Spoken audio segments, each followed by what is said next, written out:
Hey guys, this is Miss Art again. This is week 3 of our quarantine, but this is our second art video. I'm going to try to release one once a week since you only have resource once a week anyway. Try not to stress your parents out. So here is some air hugs from me and Mrs. Fotts from Gawberry and Walker Spivey.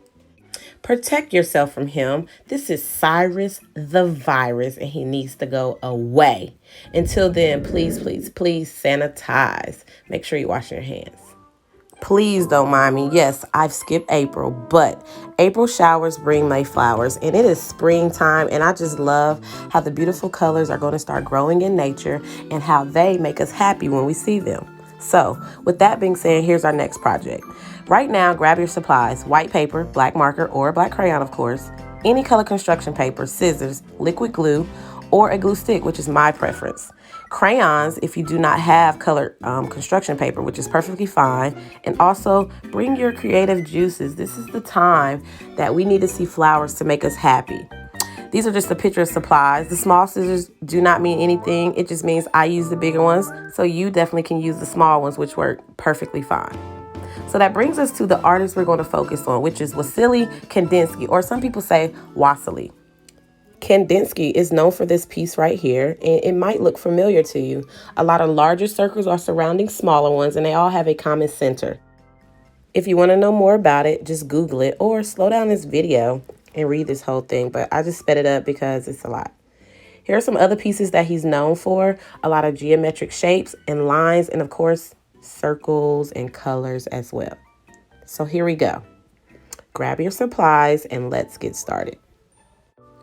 Here are my supplies all laid out. I have just random colors of construction paper, my white glue, my glue stick, scissors, and my black utensils, which can be a pen, crayon, black marker as well. You need a white piece of paper for your project to be done on, and also maybe an extra piece if you do not have construction paper. You can use white paper to make our project. Go ahead and grab your colored construction paper, and what you're going to do is start drawing circles on all your colors, different sizes. But do not look at my nail. We are in a struggle right now, okay? So it is not priority. So we're going to go ahead and continue with these projects. So as you can see, I'm drawing random size circles on all of my construction paper. I am not measuring. I'm just going to figure it out later once I cut them. You can also tell that I'm putting an X in all of them. I do this for a reason. That X is telling me I am going to put glue on that side because I am no perfect cutter. I do not cut out anything perfect. I might leave some of that line, but if I cover it up with glue, no one will ever know that I made a mistake. So that is why I put an X on that side. So class, if you know me, I'm always saying cover up the ugly side. You glue it down, nobody will know. Here's a tip. Y'all better not throw those scraps away. We can use that for another project. So now that I have my circles cut out, you are noticing that I put the X on it. I'm pointing it out to you because that's the side we want to put glue on. Move them out the way. Grab your white piece of paper. This is going to be on your final composition. So that is a vocabulary word, a composition, which will be the final piece of our project. The first thing you're going to do is grab your glue stick. Do not put glue on the paper. You are a neater artist if you put glue on the actual object that you are gluing down. If you choose to use the white glue, guys, you know that rhyme. Just a dot, not a fill in the blank lot. Just a dot, not a lot. Go ahead and glue your biggest circles first. Now, the circles are going to represent our spring flowers. So glue them high, glue them low. Start with your biggest one first. After that, you're going to glue it down. I want you to pat it down, whatever you need to do, and then I'm going to show you a trick in a minute. But go ahead and put your circles in an arrangement of how you want to glue your flowers.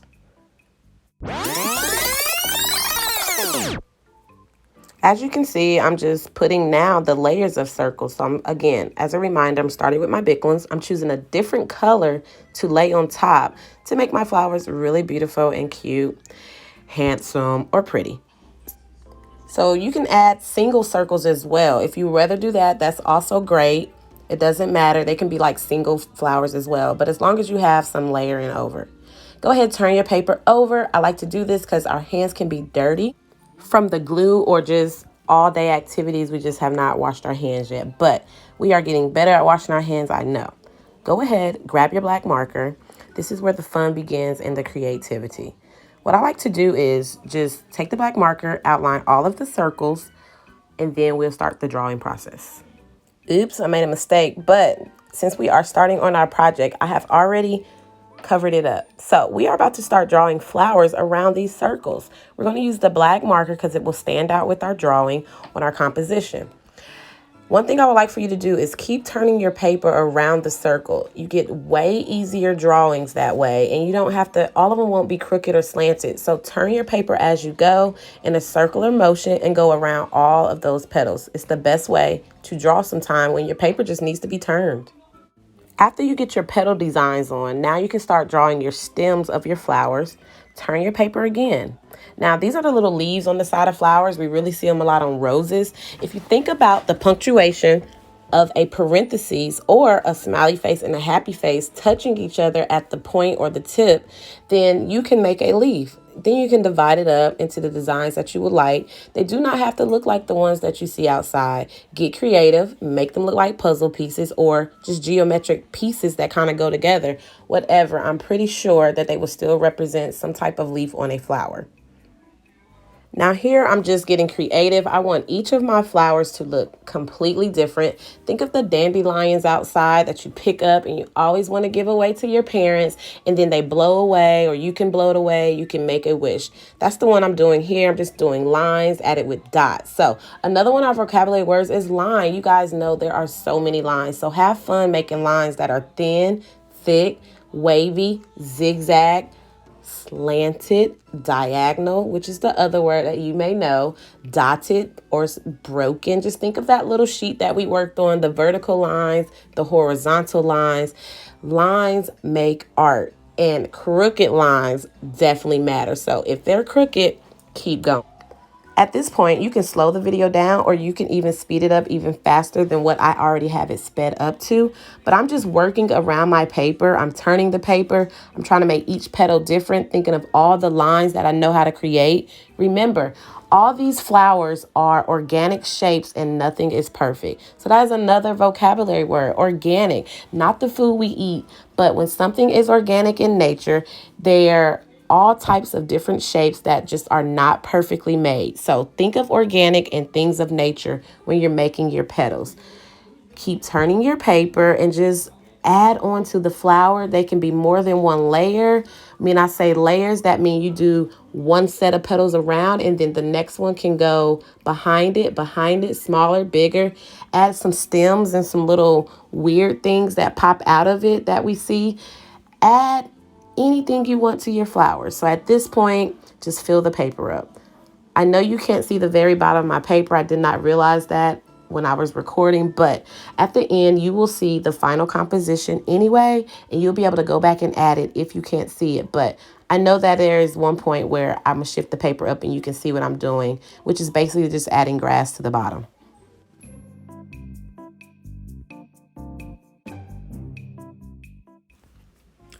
I am picking up my thinner pen, and this is just a choice, but this is if you want to add some finer detail, some thinner lines inside of your petals, or anything that you just kind of want to get really detailed. And if you're really enjoying the project and you just want to keep going, just pick up something smaller in width so you can just keep adding. The more the better. Thinner lines to thicker lines make the gradient look better with black and white. It's amazing. So at least try it on one of your flowers if you're a maybe 3 through 5 student. And have fun, get creative.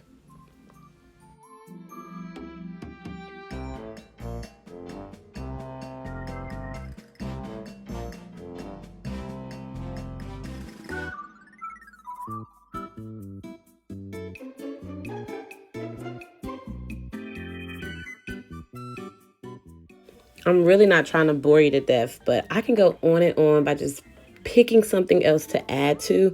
I mean, as you can see with the yellow flower, it's half done. That's because I wanted to move on. But now is your time where you can, if you're done with the detail, add a little butterfly, a little mosquito net thing that they say aren't mosquitoes, but they're huge. Add it to the top of your paper. That was a really sloppy sun in the corner, but you get it. So here's our final piece. Add some big leaves to the side, whatever you like to do. What I just showed you was, oh, that was so fast. Gosh, go back, rewind.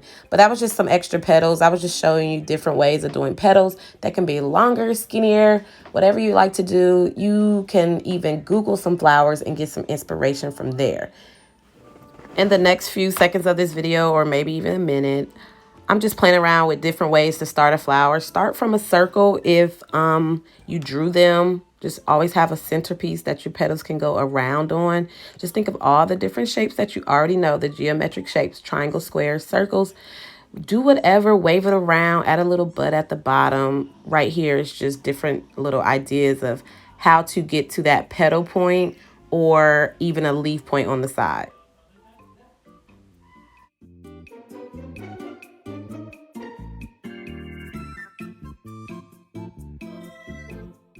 The main project is over. Now, for the alternative options, if you do not have construction paper, this is what you can do. You can use and draw different color circles with your crayons, and you can still do the beginning process after you cut them out by gluing them on top of each other.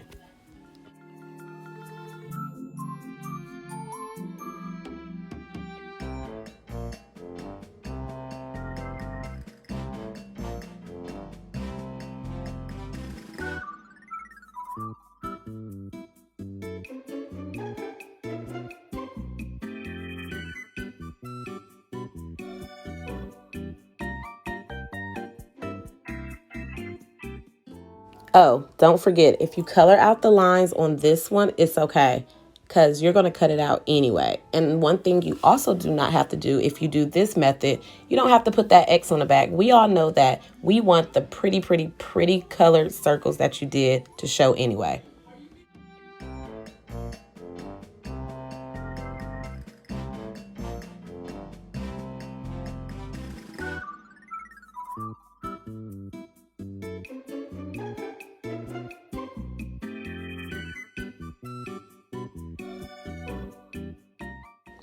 For the younger kids, this can be your project. Focus on maybe doing one flower with overlapping circles and just adding a little small bud. Just take a whole piece of paper, fold it in half so your composition size can just be a little smaller. Once you get the gist of how it went at the beginning of the video, yours will now look like the bigger kids. It looks great. Add a big leaf on the side, and now you have a Kandinsky portrait as well. This is just a few sketches of some other flowers that I've done. Just decided to play around, and you can do that as well, maybe at a separate time. Just get to know your flowers, Google some again. I don't know the names of any of these flowers, but I knew they were pretty, and I added my own touch as far as color blending as well.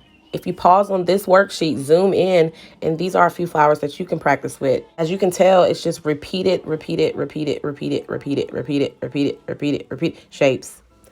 This concludes our Kandinsky inspired project, focusing on spring flowers made by lines, shapes, and also mixed media. So I'm so glad you enjoyed. If you liked the video, I guess click share or something. I don't know. I'm new to this.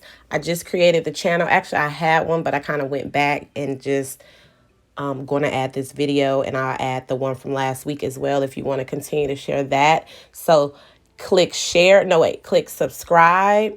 And also, what do you do next? Share it. And I just hope, I don't know, I hope you can find it or something. But this is now going to be on YouTube for you guys, so you don't have to get approval from the Google Drive or anything like that. I hope you enjoyed the video. Next week, I already have in mind what we're doing, so be excited. Peace.